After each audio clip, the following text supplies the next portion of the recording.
Hi everybody, Dan Illman, Mike Beer, Super Saturday at beautiful Belmont Park. 4 graded stakes races, 3 grade 1s, including the Jockey Club Gold Cup, and of course, the grade 1 Vosburgh Stakes for sprinters. You can bet them all with a new DRF Bets account. Sign up at bets.drf.com, receive a 300% deposit match. Here's the field for the grade 1 Vosburgh. Imperial Hint, 1 to 5. It's kind of the beginning and the end of the story, isn't it? Yeah, I mean, it really is. Listen, this horse got, I would say, an overdue grade 1 win last time. He beat a very weak field in the Vanderbilt. Believe it or not, this field's even weaker than that one. I mean, where are all the horses, Dan? There's nobody in here to run against this horse. It's fairly stunning, and we'll go through the rest of the field, that most of these horses are coming out of claiming races where they were actually claimed or have been claimed 5 or 6 other times. There might be only one other stakes winner in this field other than Imperial Hint, who was so visually impressive in winning the Vanderbilt last time out, just cruising up on the outside and winning under a hand ride. Yeah. He's a deserving 1 to 5, and most folks, I believe, will single him in multiple race wagers. Perhaps he can get beat if the pace is against him. Let's see what Timeform US has to say from a pace projector standpoint. We know Imperial Hint has speed. So does the 7, Still KRZ, who ran one gigantic race back over the old inner dirt track back in March of 2017 when he just got loose and ran a 108 buyer. And by far, that's the outlier. He was claimed for 32 last time out. He was in good form before the claim. Yeah. You claim away from Jason Service, though, you don't know what you're going to get, but you're going to get speed. Ray Handel's a good trainer. Yeah, Ray Handel is a good trainer. He does a good job, and he does a good job off the claim. All those things are true, but so is everything else you said about this horse. I mean, he's not a stakes type of horse. They very rarely try him in any kind of a stakes race. When they do, it doesn't work out that well. Ray Handel showing a lot of confidence, I guess, going into grade 1. I'm assuming a bunch of these horses got hustled in when nobody was showing up. Listen, Still KRZ's a good horse. He's a fast horse. He has a lot of speed. He will likely make the front in this race. I don't know if it's going to be enough. The problem is Imperial Hint likely breathing down his neck in the early portion of this race and probably takes over on the turn. We'll take a look at the rest of the field in post position order. The number 1, Sight for Saw Eyes, claimed for 62.5 out of a turf race last time out at Kentucky Downs, and he comes out of a live dirt race 3 starts back, a race that produced 3 next out winners, including Leah Frick, who actually ran 3rd in the Woodward with a 98 buyer speed figure.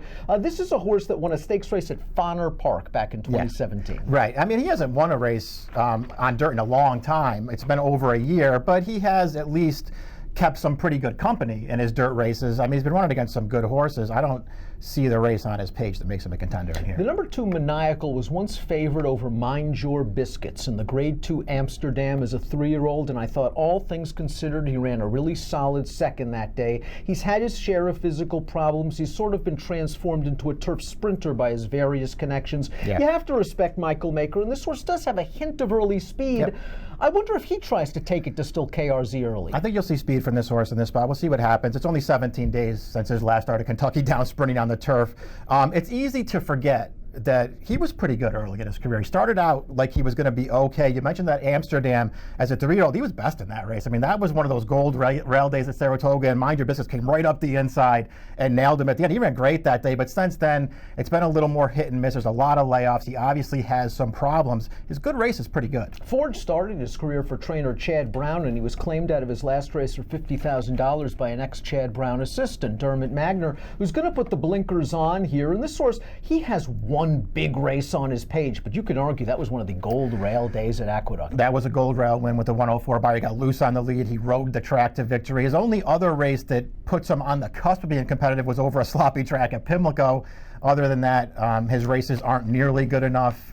Even his recent form, Dan, it's just not that great. I don't know if this guy's going to get to turn him around here. I think some folks will believe that if Imperial Hint somehow stubs his toe, it'll be Mr. Crow that gets him, a horse that earned 2 gigantic buyer speed figures at Saratoga last year and really hasn't come close to that form since.